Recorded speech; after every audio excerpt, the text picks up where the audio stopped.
توجہ فرمانا، نہ ہماری تعلیم سنت کے مطابق،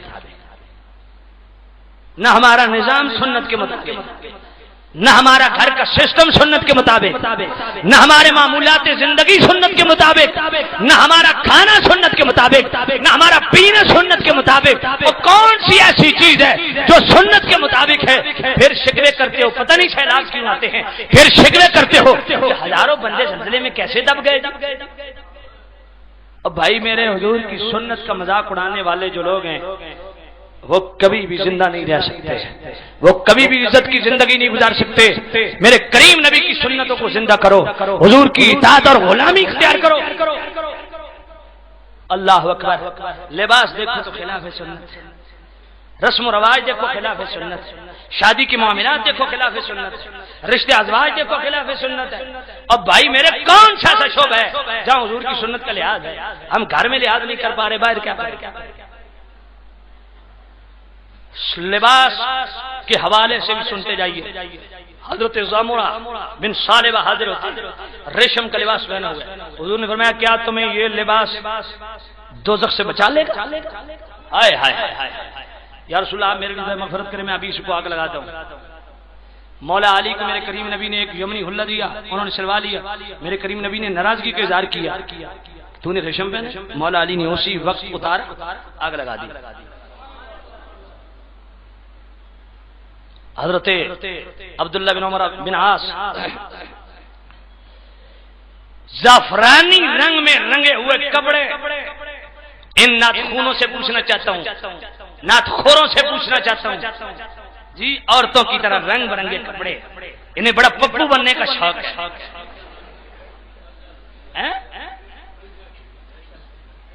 ایسے جنابے والا سٹیج پہ جاتے ہیں جیسے کوئی چمک چھلو چل رہی ہے، لچک لچک لچک، ٹھمک ٹھمک تھے، اترا اترا تھے، نخرے دیکھو ان کے، ہمارے ان نعت خوروں کے اتنے نخرے، اتنے تو گھر کی عورت کے نہیں، کپڑے ان کے جو جہان دے جنابے والا عورتاں گھر چیڑے آنے نہیں آتے ہوتے لے کے گلابی رنگ کا کپڑا صحابی رسول پہن کے آ گیا، میرے او زعفرانی رنگ کا کپڑا صحابی رسول پہن کے آ گیا، میرے نبی فرمایا یہ کیا کہ رسول اللہ میں اسے دھو دیتا ہوں، فرمایا نہیں اسے دھو نہیں، اسے آگ لگا۔ ہائے ہائے ہائے، میری بات پہ اعتبار نہیں ہے، مجھ پہ اعتبار نہیں کرتے، میں رسول اللہ کی حدیث پڑھ رہا ہوں۔ صحابی رسول پیلا رنگ کا کپڑا پہن کے آ گئے، میرے نبی فرمایا مہاجا یہ کیا ہے؟ بس اتنا ہی کہا، صحابی رسول گھر گئے، اتارا، آگ لگا دی، پلٹے، میرے نبی نے فرمایا ما صنعت بثوبک، اس کپڑے کا کیا کیا ہے؟ قال اخرقتہ، میرے نبی جو آپ کو پسند نہیں تھا ہم نے اتار کے آگ میں ڈال دیا۔ سبحان اللہ، یہ حضور کی تابعداری، یہ حضور کی لباس ہے، وہ پہنو جو میرے نبی کو پسند ہو، حتیٰ کہ بال کی تراش خراش بھی، یا اسلام قبول نہ کرو، لا اکراہ فی الدین، اسلام قبول نہ کرو، موجہ لو، جو اسلام قبول کرنا تھا جدی غلامی چاہو پھر گلتے منع نہیں پوسی۔ حضرت خریم اسدی صحابی رسول ہے، کندھے تک بال رکھے ہوئے ہیں، میرے نبی نے پتہ کیا فرمایا ان کی ناموجودگی میں؟ حضور نے فرمایا خریم اسدی اگر کندھوں تک بال نہ رکھتا بندہ اچھا تھا۔ بات سمجھ نہیں ہے یار، وہ کندھوں تک اگر بال نہ رکھتا اچھا آدمی ہے۔ جو ہی ان کو یہ پیغام پہنچا نا فوری طور پہ اپنے بال کٹوائے اور کان کی لو تک رکھ لیا۔ میں پوچھنا چاہتا ہوں ان کلندروں سے، ان مذہبی کنجروں سے، ان 2 نمبر سجادہ نشینوں سے جنہیں داڑھی رکھتے ہوئے تکلیف ہوتی ہے، زلفیں دیکھو تو بے حساب، زلفیں دیکھو تو جناب والا قطار کے اندر نہیں آتے، زلفیں دیکھو تو شمار ہی کوئی نہیں ہے، کوئی حدود عربی کوئی نہیں ہے، کوئی طول عرضی کوئی نہیں ہے، کندھے سے نیچے تک جا رہی ہیں۔ حضور نے ناپسند کیا ہے، داڑھی رکھتے نہیں اور زلفیں کندھوں سے بھی بڑی۔ کیوں؟ ایک کوٹلی صدیوں کا بھی جاہل ہے، کہتا ہے میں نے زلفیں رکھی ہوئی ہیں کیونکہ قرآن میں والضحی واللیل اذا سجا، داڑھی اس لیے نہیں رکھتا کیونکہ قرآن میں ذکر نہیں. میں نے کہا لعنت ہو تم پہ. حالت یہ ہے حضور کی سنت کا یوں مذاق اور برباد نہیں.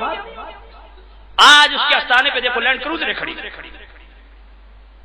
پی ایم ڈبلیو کھڑی ہے، پورا میر پور اس کا جناب والا مرید ہے، کلین شیخ، اتنی زلفیں، صرف عامل ہے، عملیات کا ماہر ہے.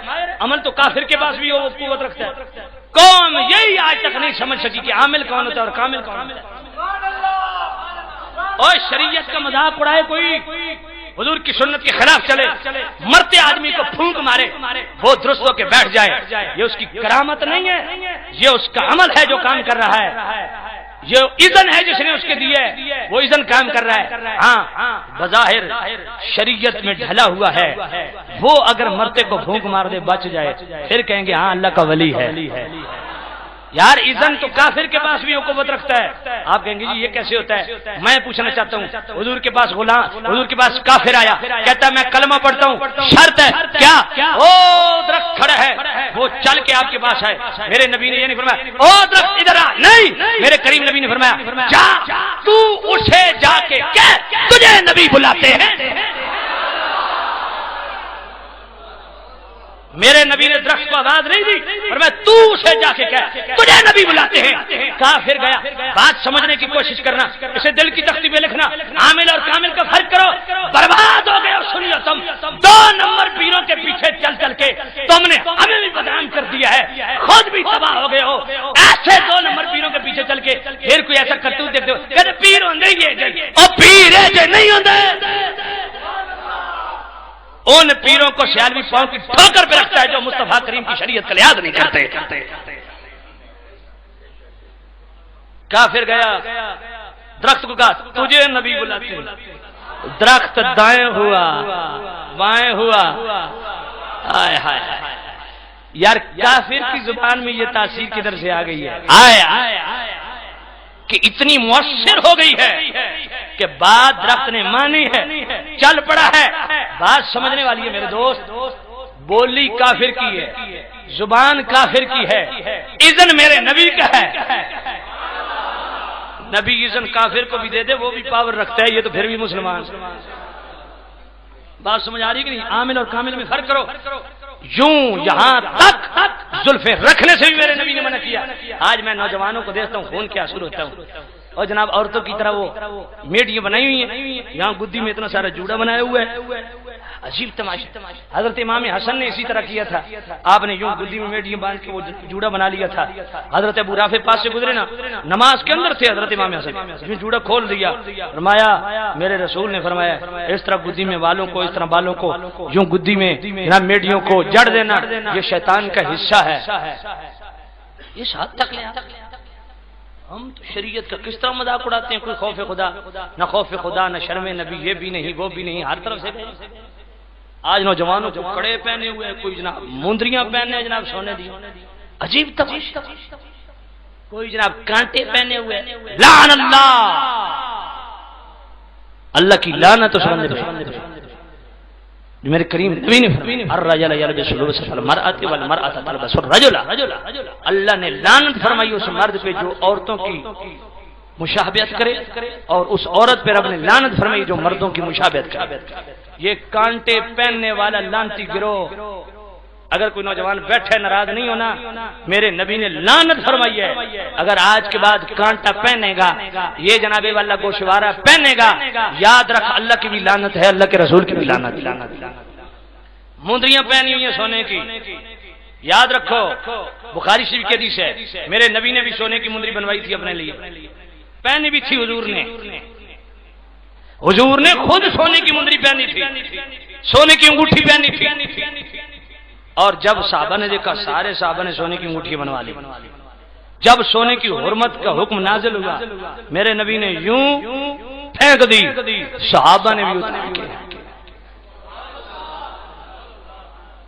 اسے کہتے ہیں اتباع. اللہ اکبر. توجہ کرنا. حضرت صالبہ حضور کی بارگاہ میں حضرت سونے کی انگوٹھی پہنی ہوئی ہے، میرے نبی کو سلام کیا، حضور نے جواب نہیں دیا، پھر سلام کیا، حضور نے جواب نہیں دیا، پھر سلام کیا، حضور نے جواب نہیں دیا۔ صحابہ کہتے ہیں یا رسول اللہ، صالبہ نے 3 مرتبہ آپ کو سلام کیا، آپ نے جواب نہیں دیا۔ میرے نبی نے فرمایا تم نہیں دیکھ رہے، اس نے جہنم کا انگارہ اپنے ہاتھ پہ رکھا ہوا ہے، جس کی تپش سے میرے چہرے پہ پسینہ آ گیا۔ میں ایک جگہ گیا ایک پیر کی اصلاح کے لیے، اس کے مریدوں نے 6 جناب والا مندریاں ڈالی، اتنے خلفاء داڑھی اتنی، میں آپ کو یہ مندریاں پتہ مجھے کیا کہتے ہیں؟ آپ تو عالم میں جانتے ہیں چشتی جو ہوتے ہیں نا وہ رنگینی تھوڑی ہے انہیں، میں نے کہا بڑا تو بھائی ایمان آدمی، میں بھی چشتی ہوں، کہا چشتی جو ہے نا ان میں رنگینی ہے، مزاج میں تھوڑا شوق ہی ہے۔ میں نے کہا جی بھی تماشا ہے یار، ادھر سے تم کہتے ہو مجھے رسول اللہ کی حضوری حاصل ہے، روز ملاقاتیں ہوتی ہیں، میں نے کہا تم جیسا دجال، تم جیسا کذاب، تم جیسا جھوٹا پیدا ہی نہیں ہوا۔ آجی کیسے؟ میں بدبخت حضور دا صحابی ہے، تو کتنا بڑا بدبخت ہے، وہ میرے نبی دا صحابی ہے، سونے دی انگوٹھی پائی ہوئی ہے، سلام کیتا، میرے نبی نے جواب نہیں دیتا، سلام کیتا، میرے نبی نے جواب نہیں دیتا، سلام کیتا، میرے نبی نے جواب نہیں دیتا۔ تو دادا مدریاں پا کے آدھا میں نے حضور دی حضوری حاصل ہے، اور تو لاکھ بار بھی مصطفیٰ جان رحمت پڑھ تین کوئی سلام دا جواب نہیں ملنا، اور تو کتنی کچی ہے، اور سارے رل ونجیے صحابہ کے پاؤں کے دھول کو بھی نہیں پہنچ پاتے، صحابی نے سونے کی انگوٹھی پہنی ہے، میرے نبی سلام کا جواب نہیں دیتے، تیری شکل سونی ہے کہ جناب والا تو اتنی 6 انگوٹھیاں پا کے تو آخے نبی جواب دے۔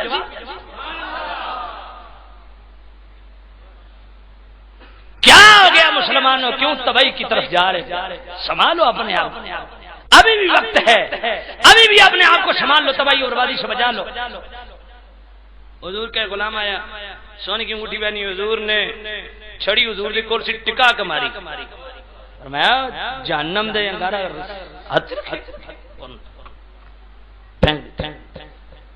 اللہ۔ حضرت برادر کہتے ہیں حضور کے غلام صحابی آیا، اس نے اور صرف سونے کی گل نہیں، اگلی گل بھی سن، ابو داؤد شریف کی حدیث ہے کرنے لگا، اس نے تانبے کی دھات کی انگوٹھی بنوائی ہوئی ہے، میرے نبی نے فرمایا تجھ سے مجھے بتوں کی بو آ رہی ہے، فوراً اتار کے پھینک دی۔ اگلے دن آیا، لوہے کی انگوٹھی پہنی ہوئی ہے، حضور نے فرمایا تم نے جہنم کا لباس پہنا ہوا ہے، فوراً اتار کے پہن دی۔ یا رسول اللہ میں پھر کون سی انگوٹھی پہنوں؟ حضور نے فرمایا چاندی اور 1 مسکال، چاندی پہن سکتے ہو اور وہ بھی 4.5 ماشے سے کم، 4.5 ماشے بھی نہیں، 4.5 ماشے سے قدرے کم، اور انج نہیں بھئی کلندرہ تا ملنگار 21 باگنو یہ بھی جناب 4.25 دیے، یہ بھی 4.25 دیے، یہ بھی 4.25 دیے، یہ بھی 4.25 صرف اور وہ بھی 4.5 ماشے سے کم۔ پھر دیکھو درود و سلام کے جواب کیسے نہیں آتے، آج بھی جواب آتے ہیں، سننے والے آج بھی سنتے ہیں، لیکن ہمارا کوئی کرتوت کا سیدھا کام ہو، وگرنہ بات وہی ہے۔ امام آلوسی بغدادی لکھتے ہیں تفسیر المعانی میں کہ حضور کے غلام ہے، اتحیات پہ بیٹھا ہے، السلام علیکم ایھا النبی، السلام علیکم ایھا النبی، السلام علیکم ایھا النبی 500 مرتبہ پڑھتا ہے، 500 مرتبہ کے بعد آگے چلتا ہے، ساتھ ایک اور بزرگ بیٹھا ہے، اس نے کہا اتنی لمبی قاعدہ، اتنا لمبا تحیات کیا کیوں؟ ہاں کیوں؟ میں نے 500 مرتبہ کہا السلام علیکم ایھا النبی، کیوں؟ کہا کبھی ایسا ہوا نہیں کہ میں ادھر سے سلام پڑھوں ادھر سے جواب نہ آئے۔ آج میرے نبی التفات کرم نہیں فرما رہے تھے، میں پڑھتا گیا، جب 500 مرتبہ پڑھ چکا وعلیکم السلام ادھر سے جواب آیا، تب میں آگے چلا۔ آج بھی جواب آتے ہیں، لیکن وہ حالت بنائیے کہ